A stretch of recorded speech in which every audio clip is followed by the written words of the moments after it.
Welcome back to Good Morning Greyhounds, Season 7, Episode 5. I'm your host, Allison Cook, for the day. And in today's episode, we have a very special guest. We have the special guest, University of Indianapolis President, Dr. Tanuja Singh. Dr. Singh, we are so excited to have you here today. Thank you for taking the time out of your busy schedule to chat with us. I am absolutely delighted to be here. Thank you for the invitation. Of course. Well, let's get into it. You came here nearly 3 years ago now. And in your first year, you created a strategic plan, Engage, Enrich, Empower, and Transform. Can you talk about that development process and how it's been implemented and where we sit with it now? That's an excellent question. So I arrived here in July of 2023.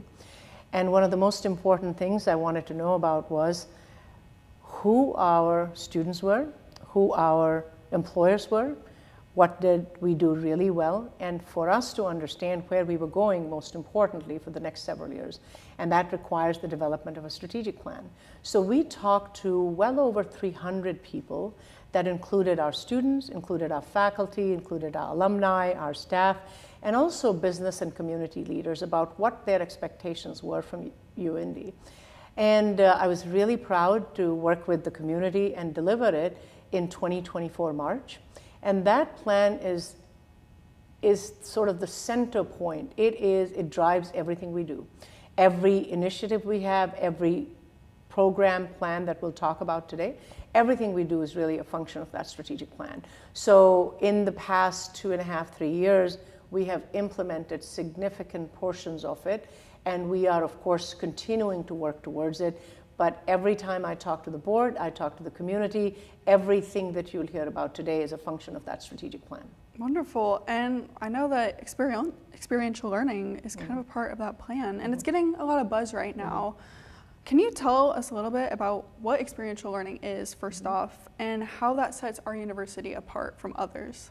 Again, very good question. So when I talk to our employers, whether they are in hospital systems, whether they are in TV stations, whether they're in financial industries, what they're looking for from our students is, do they and can they translate the concepts that they learn in classrooms to something very tangible? And what we want to do is have our students ready way before they ever get to the job market.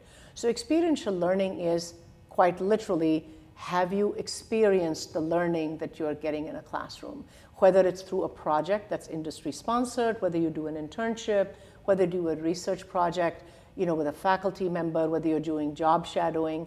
And we believe, and there is enough research that says that people who have done the stuff that they're going to learn in a classroom, they are significantly more likely to get a job in their industry. So to us, that was a really big differentiator for us, mainly because we have faculty that work in the real world. They come to us, they've done this for real, and they also know the theory. We have a very intimate environment with our students. We can actually mentor our students, find them the projects. And we work very, very closely with our corporate and community partners who are looking to us to provide them with these interns, so eventually they hire them. And we're doing very systematic partnerships. You've probably heard about the Roche Academy, which essentially provides these internships early on, and when our students graduate, they're working for them. So it's an ecosystem of all these things working together, and I believe that makes us different from a lot of other universities that might do it as a one-time project-based approach. To us, this is part of our identity and our DNA. Wonderful. And it's no secret that the university economics were not ideal when you first came to UIndy, much like many universities at this time. Can you kind of talk about how you have kind of righted that ship since being here? Again, good question. And I want to make sure that it is not just the University of Indianapolis. Higher education is changing a lot. Like a lot of other universities, we were trying to figure out what is our best value proposition. So the idea was not a thing we needed to do, but things we needed to do collectively. Did our students, were they studying things that were needed by the industry, right? Are we investing in the right areas? Are we responding to the needs of the learner no matter where they are in their career journey? Whether you are an 18-year-old student coming to the university or whether you are in the middle of your career and you want to come back a degree. So the idea was to focus upon the priorities that really help set UND apart, and that's what we did. So the righting of the ship is financial, but it is also because now what we are offering to the world is very much what the world needs. And it took a lot of work from our faculty, from our staff, from leadership, and the community. And I'm very proud to say that we are a strong university right now, and we are going in the right direction, and we are progressing in specific areas that we are really proud of, and I know we'll talk about them throughout our interview. Wonderful. And kind of going off of that, you said higher education is a different world than what it used to be. What do you see as some of the biggest challenges that UND is going to be facing in both the short term and the long run? So I always like to think about challenges more as opportunities. So if you look at higher education, the world has changed. The speed at which it is changing is also very fast. So we need to be responsive to whether it's a new technology, whether it's a new industry. When do people need to learn, and how much they need to learn? So back in the day when I went to school, you got a degree. A lot of the people stayed in the same profession all of their lives. Well, that's not the case anymore. The average student will change multiple jobs throughout their career. The skill sets they're going to need are also going to be very different. Just to give you one example, by the year 2030, 44% of the skills that are currently required will no longer be required. So we need to be in that world where we are teaching our students the fundamentals, but also teaching them how to learn when the world changes. And that is what's driving higher education. And the way we are addressing it is we are talking about not just a student from an 18-year-old, but everyone in their entire journey, whether you're getting a doctorate, whether you want to just come and get a certificate, whether you want to get a certification, whether you want to finish a degree, whether you want to start a new degree. So in that, we are meeting learners everywhere, anywhere, and for life. And I'd encourage people to look at education as sort of a lifelong journey. I'm still learning. I'm taking classes now to make sure that I am relevant as we go forward. What classes are you taking right now? Well, I took a class on AI. It was an online class, and I wanted to say, hey, if we are going to talk about it, then I should know what it is. And I have just loved everything, and I also learn a language online. So, very cool. Yeah. Very cool. Yeah. So there's been a lot of announcements in your time here at UND about new partnerships and donations with the university. Can you talk about what these do and what they mean to the university? So I'm going to put it in a couple of different buckets, right? So the one of the big ones is philanthropy. Philanthropy has increased significantly. But if you think about it, why do people give? They give to ideas and institutions that they care about.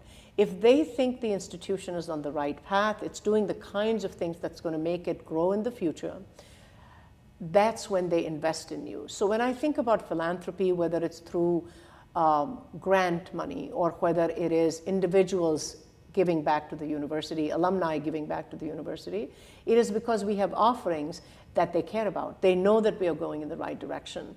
And the partnerships are very similar, because if you truly look at partnership, they ask yourself, what's in it for me? So when we work with organizations, we tell them about what our students need, and they tell us what their needs are. A true partnership is when we are truly offering them a value that they can count on. So the investment happens because they believe in the University of Indianapolis, and I am very, very proud to say that those have increased significantly. Our individual contributions have increased. People are supporting us in grants. Our alumni are coming back and saying, hey, I want to support what's going on at this university. And if we have any alumni listening, I hope you are looking at what we are doing and invest back in your alma mater. Wonderful. So thank you, Dr. Singh. We're going to cut to break right now, but we'll be right back to hear some more of her insight. Be sure to stick around. Welcome back to Grand Slam Sports. I'm Jay Saj, and I'm going to be your host tonight. And I'm your co-host, Charles Foster. And I'm Jackson Strasburger, your sports analyst.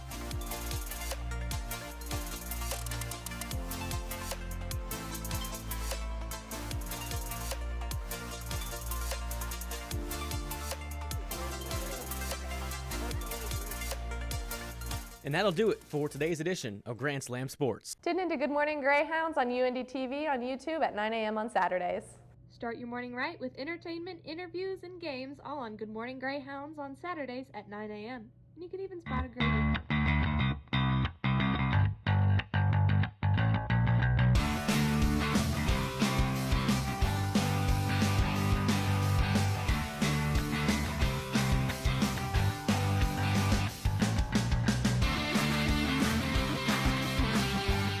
And we're live in 5, 4, 3, 2, 1.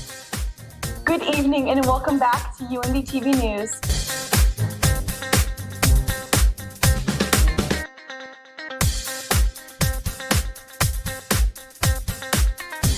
For the campus, local, and national headlines you need to know. Tune in to UND TV News, Mondays at 6. Take it on a game-winning buzzer beater, long range. Ladies and gentlemen, angry at you, Freddie. We got to get off TikTok. That's what I'm talking about right there. Paul Salinskis getting them threes up. What are you talking about? Whoa. Due respect putting Anthony Davis up there. I do like it. He stinks but too. Just give Paul Pierce the ball with 10 seconds on the clock. He's getting you a bucket. Talking about Andre Iguodala. Pierce. You know, it's a great episode when we're screaming. Jay Kelton to my left, Latif Mustafa, Addison Mosley, Rick Dunkel, this entire UND TV staff for having us on the desk. Last call. Welcome back from our break. Let's get into it more to hear more from President Dr. Singh. Last year, you and I talked about the startup of the Women's Executive Leadership Institute. A year later, they are welcoming their second cohort. Tell me, how did the inaugural class go, and what are you hoping to build on for its second year? As you know from my last conversation, that was just my passion, right? I want to see more women in leadership roles and provide them with the skills. So the first cohort was fantastic. We had some amazing speakers that came in, including, CEO and president of Pacers, Mel Raines, and they heard from Melina Kennedy, and they heard from some really remarkable people in the city and indeed across the country. And the idea is not simply to talk about what other leaders have done, but also to help them build the skill sets that they would need. And the response was absolutely phenomenal from our first class. We have created a great network of women leaders in the city. Some of these women leaders, in fact, while they were in the program, they got promotions to their next job while they were in the program. They decided to make a difference in the communities that they were serving. So it was really good. And with that, of course, we have started our next cohort, which also, by the way, is full. And we have some amazing women leaders in that program. We just had our first session of that program, and Justice Rush, the Supreme Court Chief Justice for Indiana, was our inaugural speakers. And once again, our goal is very similar. We want to make sure that women have both the confidence as well as the skill sets that they need to get to the next level in their personal and professional journey. And the goal has just been materialized in so many very visible and tangible ways. I am so proud of that program, and I'm just excited about the next cohort as well. Wonderful. And it's not just open to women, it's open to everyone. It is open to anyone. It's just so happened that, women have taken this opportunity, but I would love to welcome anybody that wants to come to the program. It's a fantastic program that's really helping address the talent shortage in Indiana, and it really helps people to get to their next level. Wonderful. Yeah. And speaking of new programs, the Singh Institute recently found its new dean and hoping to launch its set of UND's first fully online bachelor's degrees in the fall. Tell me about what that process has looked like. So again, as you remember, I mentioned earlier, learners are coming to us from all walks of life. There are people who have probably done 60 hours, but they never finished a degree. There are people who are coming to us and saying, look, I don't need another degree. I have a degree. I just need a certificate. It might be in artificial intelligence. It might be in data analytics. So with that in mind, we created this overall entity called UND Online and the Singh Institute. We have always had online offerings. What this is doing is to giving people a chance who may not otherwise have the ability or the time to do the traditional class, the ability to basically change their career, charge their career, move up in life, make a better argument for an economic mobility for themselves. And then we're also, the Singh Institute is targeted towards mostly providing short-term, long-term certificates that they might need in their job. I'm very excited that Dr. Yimin, who has joined the program, and she has had tremendous experience running these programs at her previous institution. And we are excited to partner with companies around Indiana, and particularly in Indianapolis. But frankly, people across the country have the ability to take these programs. So I'm encouraging people, hey, if you started at UND, you didn't finish it, or you finished but you want to come and get another degree, that you should consider definitely joining the program. I believe that this is going to be a big thing that we will do for the talent shortage in Indiana as well, because we have a lot of people in that category that started something and never finished. Wonderful, and that's that lifelong learning. That is lifelong learning. The other part is, as I said, all of us need to keep investing in lifelong learning, and I believe this is a great opportunity for anyone working at any level in their company or their organization to say, what do I need to learn next to be able to do better both personally and professionally? So these skill sets are not just, hey, learn us, AI. They're also about how to be a better leader, how to be a better communicator. Those are the kinds of skill sets that we are helping develop through these offerings that come through online in the CEAS Institute. Wonderful. Yeah. And so we're going to transfer now. UIndy went through its reaccreditation process last year. What was that like? And can you talk about the importance of reaccreditation? So I want to make sure it's reaffirmation, right? So we are, and a reaccreditation, reaffirmation, I mean, I guess it's semantics. So we are accredited, the university is accredited by the Higher Learning Commission. It's essentially a quality certification, if you will, right? What they're looking at is, are our students getting the kind of education that we expect them to get? Do we have the resources? Do we have the faculty? Do we have the kind of job opportunities and professional skill development? So they look at everything. They look at your infrastructure, they look at your faculty, they look at your students, and it is a big thing for us. So, and I want to compliment a lot of people that worked on it. It's not just me working on it, it's actually a lot of other people working to make sure that we are demonstrating clearly what is it that we do as a university? And we came off with flying colors. It was a great experience for all of us. And by the way, this happens, every so often. This is not something we get done and then we don't worry about it. We are always working towards validating what we do, ensuring that our students are getting a great education, and we literally start preparing for the next cycle of reaffirmation the day you finish the previous one, because this is who we are, and it certifies the quality of the education you get at the university. Great. Let's talk strategic hires. Athletics looks different, admissions looks different. There's a new CFO coming soon. What are you hoping to see out of these new hires? I am just so incredibly proud of our Division II athletics program, right? One of the big things that we can talk about UIndy is that we have scholar athletes. They are absolutely fantastic on the field, and they're absolutely wonderful in their classrooms. And that's who we want to develop.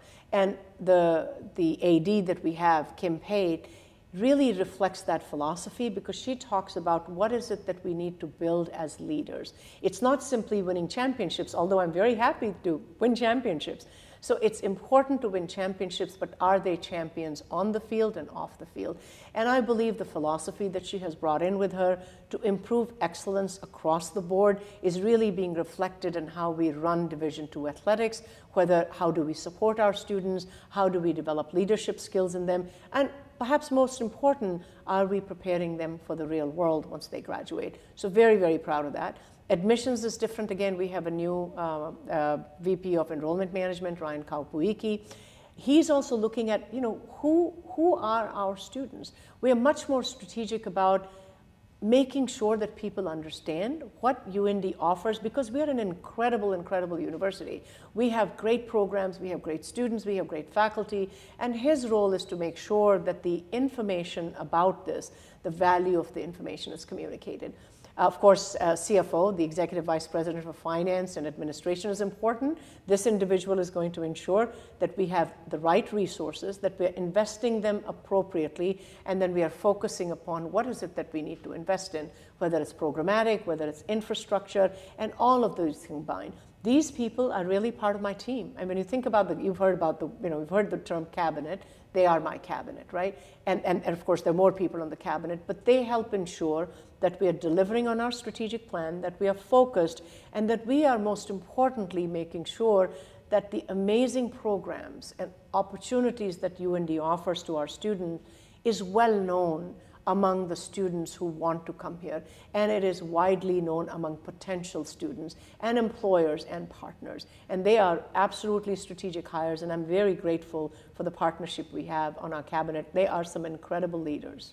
Transparency seems to be a quite a common theme. Yes, I am a big believer that you should let people know what you're doing, and it's important for people to know what you're doing. So I hold town halls, as you know, on everything, and we talk about all of these because they impact us all. We're not just sitting in a room making decisions for the university. We are all partners in making the university successful. Absolutely. Yeah. Earlier, we talked about the strategic plan you developed, and we understand there's another plan being developed, and that is the campus plan. You know, it has something to do with space usage on campus and potential building development. Can you tell us anything about that? So those are very tied together. If you look at our strategic plan, the plan that we have for growth, the plan for creating amazing opportunities for students to work on, say, experiential projects, we need to think about what kind of environment is necessary for those opportunities, right? So it's a campus master plan, and it's essentially looking at a couple of things. One is, are we using the spaces we have available appropriately? Is it a strategic use? But also, what might we need in the future? So if we talk about collaborative projects, well, where is the space? How will the space look? Well, technologies would be used. What will our classrooms look like? What will our recreational spaces look like? So this particular master plan is helping us better understand what a campus of the future looks like, and then it helps us make decisions about, you know, we obviously cannot invest in everything right away. What are the priorities? What is the order in which we will invest it? And it's a very involved process that involves community partners, that involves students, faculty, our board, and that is what the plan helps us do, but it's very directly tied to our strategic plan. This is what we said we'll do, here is how we are going to get it done, and here's the technology we will need to get it done with. Nice. So we're keeping those students engaged. Student retention is obviously a major factor of success of any university. Can you talk about UND's strategy for student retention? So if you think about it, you know, this is a moral imperative. I use this word. If you come here, we want to do everything in our power to make you successful. Of course, it's not one thing. You know, students need to go to class, right? Students need to participate in stuff that's absolutely required. They need to get engaged with the experiential project with campus life. Our goal is to make sure that there are no barriers to them achieving their dream. So the idea is, if you want to understand how to do a better job with job interviews, we provide you with the resources. If you're having challenges in a class, we provide you with mentorship services. We've always addressed those. The difference today is that we are doing it much more in a coordinated fashion, so faculty know what resources are available to them when a student comes to them and say, hey, I am having problems with, say, housing, right? That may not be in their wheelhouse, but we have people who can assist with that. So now we have developed a very comprehensive approach to retention, and it addresses everything. It addresses mental health, it addresses your financial background, it addresses your academic needs, it addresses everything that requires that a student would require to be successful. And I'm grateful to my colleagues for leading this initiative, but I'm really also grateful to all our faculty and staff, because ultimately it is their, you know, in class, they know our students best. They know what challenges they face, and faculty have been just really great in really partnering with us to help us better understand what the challenges are. But to me, that is a very big priority, and I would encourage everybody, all our students, to do the kinds of things we offer, so not only can we retain them, but make them successful as they graduate from the university and go to the job market and live their lives. Wonderful, and I feel like that's kind of the great part about being such a tight-knit campus community is having those access to that resources. Yes. And being able to talk about it, right? So faculty, at our university, our faculty know a lot more of the student. They know you personally, right? They know who you are. They know what drives you, what motivates you. They also know what some of the challenges you might be facing. And they're able to counsel you much more personally in an intimate way, but also point you to the resources that we offer. And that is what makes UND such a wonderful campus, that we are a tight-knit community that is vested in the success of our students. I think that is our biggest measure of success. If our students are successful, then we are successful. And if we don't retain them, that's a challenge. And that is our goal, that we want to provide everything possible to our students so we are able to retain them and make them successful. Great. And so, do you guys strictly focus on retention when it comes to students, or are there strategies for faculty and staff as well? So if you think about it, you can't run a great university unless you focus on the entire community. I'm very proud to say that whatever we are doing seems to be working, because last year we were voted as one of the best places to work, right? So it starts with culture, creating a culture where there's transparency, creating a culture also where those initiatives, these innovations are rewarded. So you may have heard about a faculty innovation grant that we provided last year to our faculty, that faculty applied for, to do the things that make them excited about the future. And also, we made a commitment to investing in people, and we provided a cost of living increase. And that shows our commitment to our faculty. Our benefits are very strong for our faculty. We have lots of professional development opportunity for faculty. So absolutely, if we retain students, we obviously have to have faculty and staff that also want to call this place home. And I'm very proud to say that we are creating that environment for our faculty to love working at this place, and we were recognized for it, so I'm very proud of that as well. Wonderful. We want to give you the opportunity to tell us what it means to be a Greyhound, and what do you want people to think about UND when they're talking about the university? When I think about being a Greyhound, and I am a complete Greyhound now, there is something about that spirit of truly celebrating the person, their talents, but really focusing upon the individual as a whole. It is not just our skill sets, it's everything together. The part that I am so proud of is the community of our Greyhounds. When I think about Greyhounds, I think about the community of people that are vested in the success of each other, that is vested in the success of our students. And a Greyhound is always connected, it always comes back home. So I want our alumni to think of us as a place where they can always come back to, because of the values we provide to them, because we truly believe in their success, not just as a professional, but as a person. And and that part is really, really important when we think about the Greyhound community. And when I want others to think about UND, our students, these are students that are smart, they can solve problems, they have critical thinking, cognitive adaptability, they are team players, they have great communication skills, and they have practiced everything that they are being taught in a classroom. These are people that are world ready, and they're also, they have the skills that make them very good employees, and ultimately they have a grit that helps them succeed no matter what the circumstances are. So I want employers and other people to think of UND as this innovative university that is progressive, that's going into the future, and it is really, really focused on student success. Great. Well, we've got time for one more question. Mm-hmm. Is there anything that we can expect from you in the future? What is next for Dr. Singh? Oh, there's a lot of really good stuff happening at the university. In fact, I'm going to talk about, there's something next month. April 9th, we are hosting the AI Summit, and we have two phenomenal speakers, nationally known speakers, who are keynoting that conference. As you know, AI is a very important technology right now, and we have the unique ability to talk about the technology, but also how to apply this technology in an ethical way for our community. How do students learn the appropriate uses of it? How might faculty use this technology to provide students with the skill sets they need?